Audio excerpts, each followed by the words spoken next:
मरहबा collection mall, readymade कपड़ों का भरपूर खजाना। Jeans pant, T shirt, cargo pant, night pant, बच्चे और बच्चियों के लिए अच्छे खूबसूरत और उम्दा ड्रेस। पता याद रखें, जमुर हाई स्कूल मेन रोड, जैतून हजीन मस्जिद के पास, मालदा चौक, मालेगांव। मालेगांव शहर के लिए आज का दिन बहुत दुख के साथ गुजरा। सर्वे नंबर 178-3 मालदा, यहाँ पर कुछ 1.5 एकड़ जगह जिस पर कारपोरेशन का रिजर्वेशन था और कुछ ऐसे मामलात थे जिसकी वजह से उस ज़मीन को लेकर के वाद विवाद चल रहा था। ये ज़मीन बेच दी गई थी और जानकारी जो मिली कि रिजर्वेशन में होने के बावजूद मालेगांव के कुछ लोग जो ज़मीन के मामलात में कमीशन पर काम करते हैं, उन लोगों ने गरीबों को टुकड़ा करके ये जगह दे दी। 35,000 से लेकर के 70,000 रुपये तक ये जगह थोड़े थोड़े टाइम से बेची गई। जनवरी में ये फैसला आया था कि ये जगह खाली कराई जाए और कारपोरेशन कमिश्नर को ये जिम्मेदारी दी गई थी कि तुम इस जगह को क्लियर करो। मेरी आज कमिश्नर से बात हुई तो कमिश्नर का ये कहना था कि ये जो आदेश आया कोर्ट का, जिसका पालन करना मेरी जिम्मेदारी है, ये आदेश मेरे पास ताख़ीर से पहुंचा। पिछले हफ्ते में मंगल के दिन हाई कोर्ट में तारीख थी और उस तारीख पर जो है कमिश्नर को, डिप्टी कमिश्नर को, कॉरपोरेशन के कुछ ऑफिसरान को कोर्ट ने तलब किया था और कोर्ट ने बहुत सख्त सरजनिश की कि हमने जनवरी में तुमको इस बात का आदेश दिया था कि तुम ये जगह क्लियर करके देना। तुमने हाई कोर्ट के ऑर्डर का अपमान किया है और अभी तक तुमने कोई कार्रवाई नहीं की है। अगर 48 घंटे के अंदर तुमने ये जगह क्लियर नहीं की तो क्यों ना तुम्हें सरकारी नौकरी से बरतरफ कर दिया जाए। कमिश्नर ने ये बात बताई। कमिश्नर से हम ये कह रहे थे कि आप हमें 2 दिन का समय दो और इस सिलसिले के अंदर जिन लोगों का भी आपस का झगड़ा है और मिल्कियत का तनाज़ा है, हक़ का तनाज़ा है, हम उनसे भी बात कर लेंगे और हाई कोर्ट का कोई वकील है जिसके नाम पर ये जगह कर दी गई है, उससे भी बात कर लेंगे। हमने उनको भी फ़ोन लगाया, 2 मरतबा फ़ोन लगाया, लेकिन उन्होंने रिसीव नहीं किया। किस्सा मुख्तसर ये कि उस पर तकरीबन लगभग 70-80 झोपड़े थे। सारे झोपड़े जो है कारपोरेशन ने साफ़ कर दिए। अब जिनका नुकसान हुआ है, जाहिर बात है वो सारे ऐसे लोग हैं जो कमाते हैं तो खाते हैं और अपनी कमाई में से उन्होंने कुछ पैसा पसंदाज करके उन्होंने ज़मीन का टुकड़ा लिया था और किस तरह उन्होंने जो है अपना घर बनाया होगा वही जानते हैं। इन हालात के अंदर ये गरीब लोग हमदर्दी के मुस्तहिक हैं। हम तो पूरी कोशिश किए कि ये यहाँ से हटाए ना जाएं, लेकिन जो लोग मालेगांव में ज़िम्मेदार थे उन लोगों ने हाई कोर्ट का वकील जो जिस शख्स ने लिया है उसका ये कहना था कि तुम मुझे पैसा दे दो तो मैं कोर्ट से अपना केस निकाल लूँगा। मालेगांव में जो लोग ज़िम्मेदार थे उनका ये कहना था कि तुम पहले केस निकालो तो हम तुमको पैसा देंगे। उन्होंने कहा कि यार देखो, मैं तुम पर भरोसा नहीं कर सकता। वजह उसकी ये है कि तुमने जो काम किया है, अगर उसको सामने रखने के बाद भी तुम पर भरोसा करें तो जाहिर बात है हमसे ज़्यादा बेवकूफ़ कोई दूसरा शख्स नहीं होगा। इसलिए तुम पहले पेमेंट करो तो हम तुमको केस निकाल करके दे देंगे। लेकिन ये अना के झगड़े में इन्होंने कहा कि तुम पहले केस निकालो तो पेमेंट देंगे और उसका ये कहना था कि तुम पहले पेमेंट दो तो हम केस निकालेंगे। ये झगड़ा 3 महीने में ये सुलझा नहीं सके। हालांकि कोई बड़ी बात नहीं थी। मालेगांव में कुछ ऐसे लोग जिनके ऊपर हाई कोर्ट का वकील जो मालिक है वो अगर भरोसा कर सकता था तो मालेगांव के लोगों को उसके हाथ में पैसा दे करके ये मामला निपटा लेना चाहिए था। लेकिन खैर जो भी हुआ अच्छा नहीं हुआ। आज हमारे शहर में 60-70 लोग ऐसे हैं जो बेचारे बेघर हो गए और बरसों की कमाई उनकी मिट्टी में मिल गई। दुख की बात यह है कि अब ये जो सिलसिला शुरू हुआ है, कहीं ऐसा ना हो कि ये दराज रहे। अब एक मामला जो गैर कानूनी तरीके से रिजर्वेशन जगह को लेकर के आज हुआ है, इस तरह के बहुत सारे मामलात मालेगांव में है कि रिजर्वेशन जगहों को बेच दिया गया और ख़रीदने वालों ने टुकड़ा करके उसे बेच दिया। अब हुआ ये कि आज अगर हाई कोर्ट में जा कर के कोई शख्स अपनी जगह खाली करवा सकता है, तो ऐसे जितने लोग होंगे जो जिनकी जगह रिजर्वेशन में थी और उन्होंने उसे या तो खुद बेच दिया लोगों को या किसी एक शख्स को बेच दिया, उसने लोगों को जो है बेच दिया, ऐसी सारी ज़मीनों के ऊपर ये मुसीबत आ सकती है। कहते हैं ना कि खरबूजे को देख के खरबूजा रंग पकड़ता है।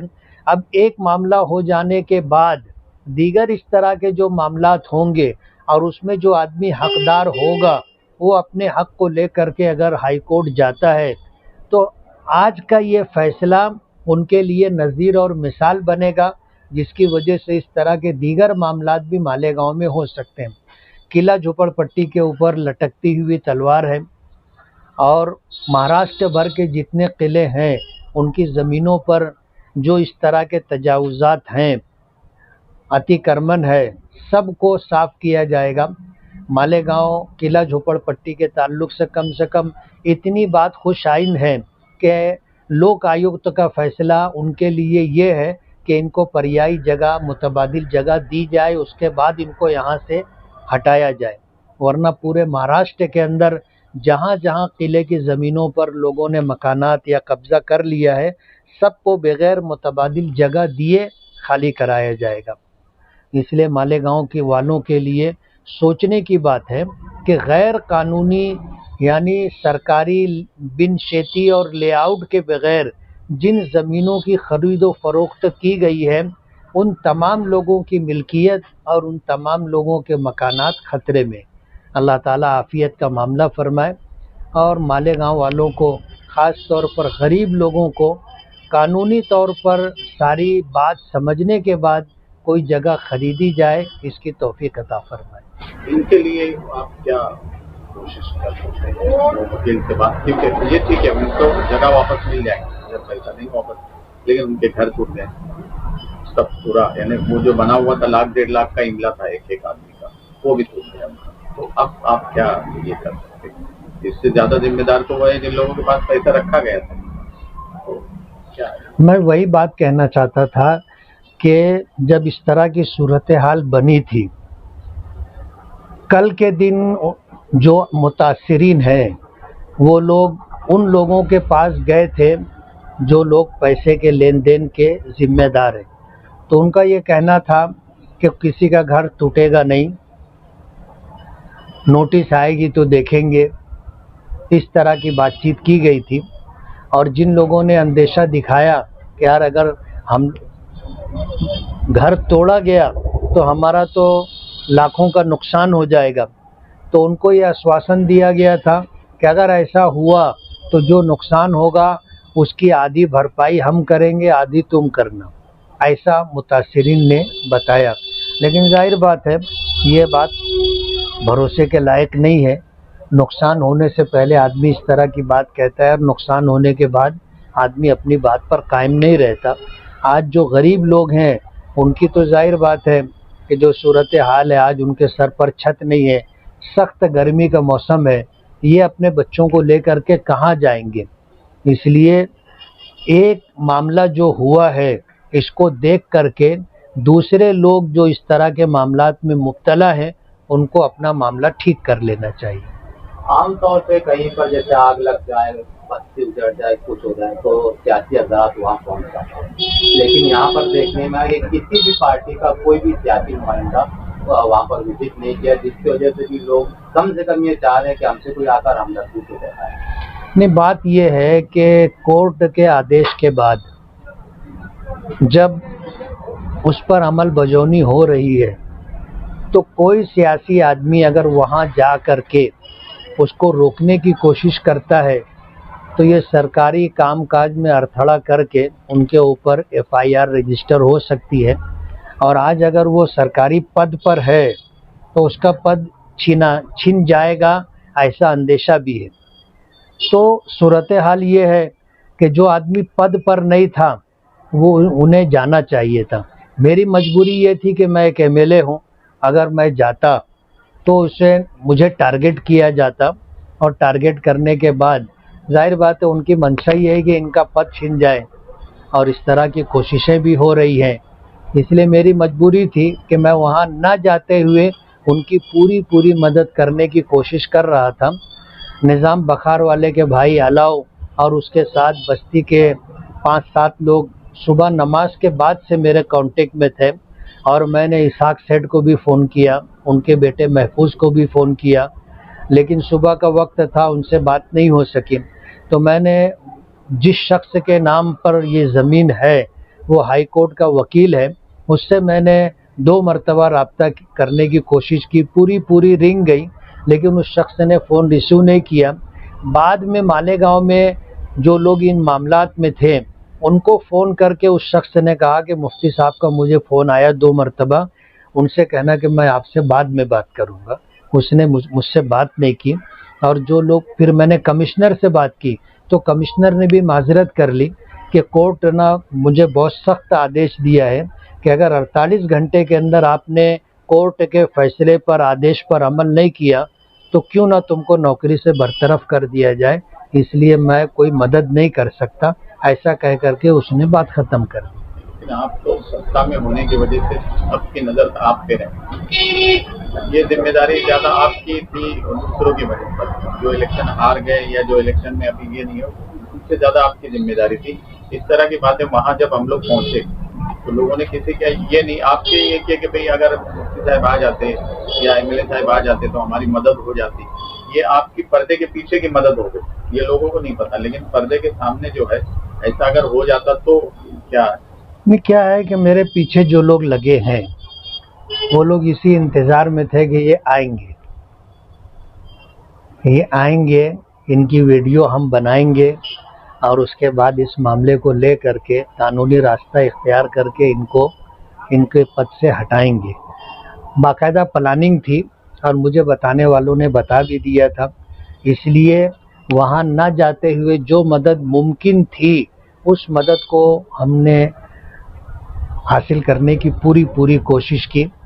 लेकिन जाहिर बात है जब कोर्ट का इतना सख्त फैसला था तो उसकी वजह से ना कमिश्नर ने कोई मदद की और ना जो पार्टी थी जिम्मेदार उन लोगों ने कोई राब्ता किया। इस वजह से जो है लोगों की हमसे उम्मीदें थी, कुछ लोग आए भी कि यार ठीक है हमारा मकान उजड़ गया, अब हमको कुछ माली मदद आपको तरफ से मिल जाए। तो मैंने कहा 1-2 मकान होता, 10-20 मकान होता तो हम लोग कुछ करते। अभी का 60-70 मकानात है, तो हम भी अगर मदद करना चाहें या जमीयत भी मदद करना चाहे तो कितनी मदद करेगी। जिस आदमी के पास पैसे बड़ी रकम रखेगी, ऐसा कहा जा रहा है कि उस आदमी के पास जो नाम लिया और वो जो वकील है, हमने ये भी सुना वहाँ पे कि वो वकील उस बात को तैयार है कि भाई मेरे पास वो रकम में और जो कम पड़ रही है वो रकम जमा करके आप ला दो, मैं आपको खरीदी दे दूंगा। तो इसके लिए आप पहल करेंगे या इनकी कोई मदद करेंगे? वो वकील से बात करके, वकील से मैं बात करूंगा। देखो क्या है ना कि हम लोग उस वक्त अपनी कोशिश शुरू करते हैं जब पानी सर से ऊंचा हो जाता है। जनवरी में कोर्ट का, ये हाई कोर्ट का फैसला था, तो 3 महीना 3.5 महीना क्या हम लोग सो रहे थे। जो लोग जिम्मेदार थे उनको इस मामले के अंदर जो है सही मानों में जिम्मेदारी निभाना था, और अगर उनसे नहीं हो रहा था तो हम जैसे लोगों को अगर याद करते तो हम उनकी मदद करते, मामला बनाने की कोशिश करते। लेकिन जब बुलडोज़र आकर के खड़ा हो गया और उसके बाद फिर वो लोग इस तरह की बात करेंगे तो आदमी कहाँ से कैसे मदद कर सकेगा। दुश्वारी ये है कि हम लोग वक्त गुजरने के बाद बनाने की कोशिश शुरू करते हैं और ये चीज़ अच्छी नहीं। जो जिम्मेदार थे क्या आप ये चाहेंगे कि उन जिम्मेदारों ने आगे बढ़कर जिस तरह से रात में बात कही गई थी कि आपका घर अगर टूट जाएगा तो आधा खर्च आप करो, आधा हम करेंगे, बना के दे देंगे, तो क्या अब ये जिम्मेदारों की जिम्मेदारी बनती कि उन्होंने इनको मुतबादिल जगह दे देना चाहिए और वहाँ पे घर जो है आधा खर्च कर दे देना? नहीं, जब उन्होंने ये बात कही है तो उनको अपनी जुबान पर कायम रहते हुए अपना वादा पूरा करना चाहिए, इसलिए कि जो लोग हैं उनमें से कोई एक आदमी भी ऐसा नहीं है जो मजबूत हो माली एतबार से। सभी बहुत कमज़ोर हैं और ये आज का दिन और आज की रात उनके लिए बहुत सख्त रहेगी कि ये अपने बच्चों को लेकर के रात कहाँ गुजारेंगे। जो लोग ज़िम्मेदार हैं या तो वो उनको मुतबादिल जगह दें, या जो जगह है वही जगह जो है पैसा आप ले चुके हैं वो पैसा उस वकील को दे दें ताकि वो जो है वहाँ पर उस जगह की खरीदी दे दे। फिर मकान बनाने में आपने कहा है कि जो नुकसान होगा आधा खर्चा हम देंगे, तो ये आधा खर्चा दे दें, वो बेचारे लोग अपना घर बना लेंगे।